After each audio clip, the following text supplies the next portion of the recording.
L'ambassade d'Israël en Thaïlande appelle au respect des traditions locales. L'ambassade d'Israël en Thaïlande a publié des recommandations visant à préserver la bonne image et la dignité des citoyens israéliens dans le royaume, après des critiques concernant des comportements jugés déplacés dans le district de Pei, dans la province de Mae Hong Son. Vendredi, l'ambassade a partagé sur sa page Facebook un message détaillant des consignes de conduite à adopter lors d'un séjour en Thaïlande. Cette initiative fait suite aux préoccupations exprimées par de nombreux Thaïlandais à propos du comportement de certains Israéliens dans cette ville touristique du nord du pays, en particulier en ce qui concerne l'installation d'une synagogue juive, perçue par certains comme un risque d'empiètement culturel. Les autorités locales ont cependant confirmé que l'établissement du Chabad, un centre communautaire où se tiennent également des offices religieux, est légal et que tous les Israéliens impliqués dans ces polémiques sont des touristes en situation régulière. En réponse, l'ambassade a exhorté ses ressortissants à respecter les traditions et les lois thaïlandaises afin de préserver l'image du pays et d'encourager des relations harmonieuses. Parmi les recommandations figurent l'évitement du bruit excessif dans les espaces publics, le respect des propriétés privées, la conformité aux règles de circulation, l'observation des durées de visa autorisées, une tenue vestimentaire adaptée et une attitude respectueuse envers la population locale, notamment lors des négociations sur les marchés. L'annonce mentionne également que plusieurs Israéliens ont été expulsés de Thaïlande ces dernières semaines pour des infractions aux lois locales. L'ambassade a souligné que les citoyens israéliens sont généralement bien accueillis en Thaïlande et a insisté sur l'importance de maintenir de bonnes relations et un respect mutuel entre les deux nations, en adoptant un comportement exemplaire. La police de l'immigration a confirmé qu'aucun Israélien n'avait enfreint la loi lors d'un récent rassemblement au Shabbat de Pei, où environ 200 à 300 Israéliens s'étaient réunis pour prier et partager des repas. Cependant, ces dernières semaines, les habitants de Pei ont signalé plusieurs incidents impliquant des Israéliens, le plus médiatisé étant celui de 4 hommes ayant vandalisé la salle des urgences de l'hôpital de Pei après y avoir fait irruption pour rendre visite à un compatriote blessé dans un accident de moto. Sur les réseaux sociaux, un utilisateur Facebook nommé Wazuyok Koiziripon a réagi en déclarant « Je trouve que de nombreux internautes thaïlandais réagissent de manière excessive. Qu'y a-t-il de mal à ouvrir une maison Shabbat ? Ce n'est pas parce qu'ils viennent en grand nombre qu'ils prennent le contrôle du lieu. » Une autre internaute, Ilaraviv Gozlan, a suggéré « Il faudrait que toutes les maisons Shabbat impriment ces directives et les distribuent à tous les visiteurs. » Appel à une transparence accrue dans la gestion du Fonds de sécurité sociale. Les appels à une plus grande transparence dans la gestion du Fonds de sécurité sociale, SSF, se multiplient à la suite de révélations sur des dépenses jugées excessives de la part de l'Office de sécurité sociale, SSO. Sawit Kaiwan, président du Comité thaïlandais de solidarité des travailleurs, a exhorté vendredi à plus de transparence dans la gestion des données financières, des décisions d'investissement et des dépenses du fonds par le SSO. Il a insisté sur le fait que le public doit avoir accès aux informations concernant la gestion des fonds de sécurité sociale afin de garantir que les dépenses sont bien conformes à leurs objectifs initiaux. ***, nous aimerions voir plus de transparence concernant ces fonds. Un manque de transparence pourrait potentiellement mener à la corruption. Plus important encore, nous souhaitons une meilleure qualité des services médicaux, sans qu'il y ait de disparité entre les différents régimes du fonds, ***, a-t-il déclaré. Récemment, plusieurs groupes de travailleurs affiliés au SSF ont exprimé leur mécontentement quant à la qualité des soins médicaux qu'ils reçoivent dans le cadre du fonds. Dépenses somptuaires du SSO, la colère monte. Ces travailleurs dénoncent des services médicaux limités par rapport au programme de couverture sanitaire universelle géré par l'Office national de sécurité sanitaire, NHSO, et ce, malgré leurs contributions financières considérables. L'affaire a pris de l'ampleur après que Rukshanok Srinork, député de Bangkok du Parti du Peuple et porte-parole de la commission parlementaire chargée de l'étude et du suivi des budgets de l'État, a révélé certaines dépenses du SSO. Parmi elles, un voyage d'études à l'étranger pour 10 fonctionnaires du SSO coûtant 2,2 millions de bahts, incluant 2 billets d'avion en première classe à 160 000 bahts chacun.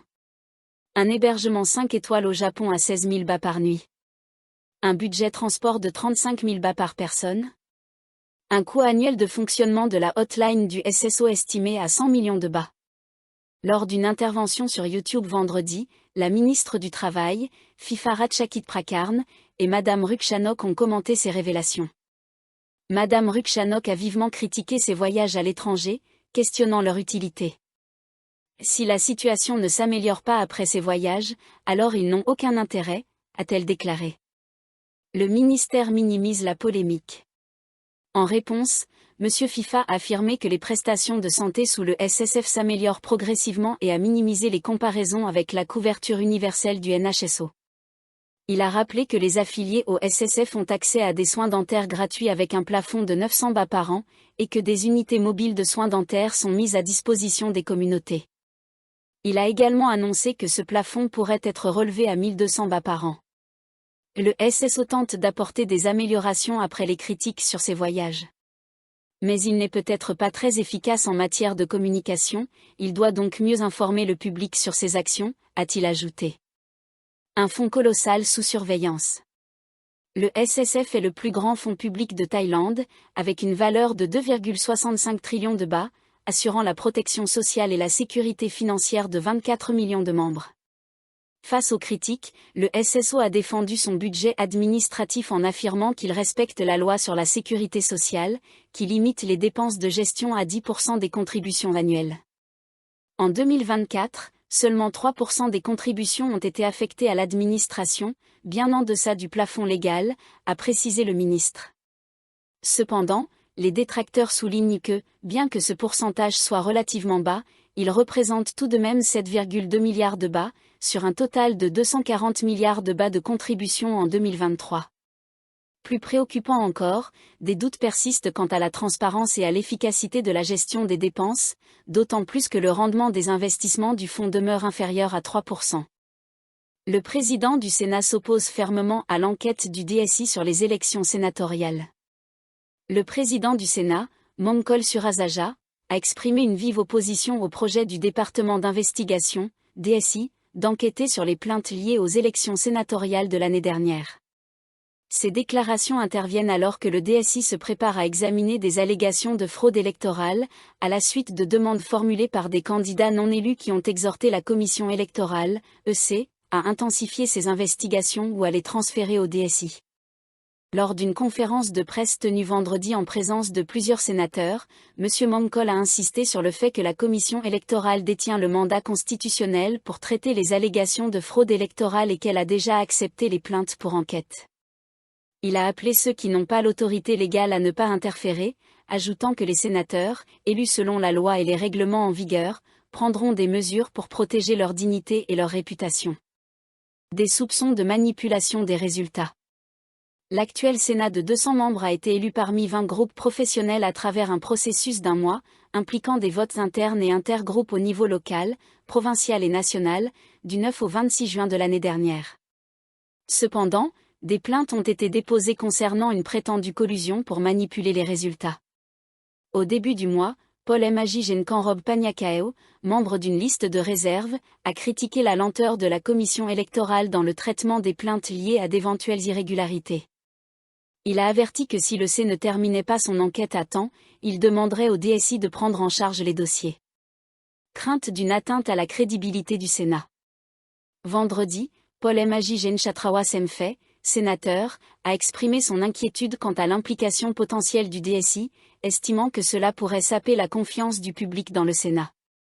Il a souligné que le DSI n'a pas l'autorité pour mener ce type d'enquête. Le Sénat est actuellement en train de rassembler des preuves et des arguments juridiques pour contrer ce qu'il considère comme des accusations, exagérées, contre le processus de sélection des sénateurs. Paul Kolkobat Janakiti, un autre sénateur, a défendu la légitimité du Sénat, affirmant que les sénateurs ont été élus conformément à la Constitution. Accuser un organe législatif d'avoir été formé de manière illégale et inconstitutionnelle relève de la diffamation, a-t-il déclaré. Il a également suggéré que ces accusations pourraient être motivées politiquement, insinuant qu'elles servent à justifier des appels à une révision de la Constitution, d'autant plus qu'un membre du cabinet s'est exprimé sur le sujet. Une possible implication du DSI dans l'enquête. Le 16 février, le ministre de la Justice, Tawe Sodsom, a déclaré que des plaintes concernant l'élection sénatoriale avaient été déposées auprès du DSI, qui a estimé qu'il existait des motifs suffisants pour transmettre l'affaire à la commission électorale. Selon le ministre, certaines de ces allégations impliqueraient des infractions pénales, relevant du code pénal, ce qui justifierait leur prise en charge par le DSI. Vendredi, Paul Magy-Gencanrobe a réitéré son appel à la commission électorale pour qu'elle communique une mise à jour sur l'avancement de son enquête. La victoire du Parti du peuple à l'enfin et ses défis politiques. Le Parti du peuple, PP, a remporté l'élection de la présidence de l'organisation administrative provinciale, PAO, de l'enfin le 2 février, marquant sa première victoire à ce niveau après plusieurs échecs ailleurs. Malgré un fort soutien populaire aux élections générales, il n'a réussi à s'imposer que dans une seule des 17 provinces où il avait présenté des candidats. Cette victoire est perçue comme une opportunité stratégique pour le PP, qui veut prouver sa capacité à gouverner avant les élections générales de 2027. Le parti prévoit de transformer l'enfin en modèle de gouvernance locale, notamment avec un projet de réseau d'eau potable. Cependant, certains critiques estiment que cette priorité est inadaptée aux besoins ruraux de la province. L'élection du candidat Wiradej Pupizi, présenté comme un outsider, est également remise en question. Sa famille est influente dans la politique locale, ce qui relativise la portée de la victoire face au Feutaï, parti historiquement dominant dans la région. En parallèle, les réformes constitutionnelles voulues par le PP et le Feutaï sont bloquées par des jeux d'influence. Le parti Boum-GT, membre du gouvernement, a empêché le quorum nécessaire au vote, sous prétexte d'un risque d'inconstitutionnalité. Certains observateurs estiment que le Feutaï lui-même n'a pas vraiment l'intention de faire aboutir la réforme, utilisée avant tout comme un outil électoral.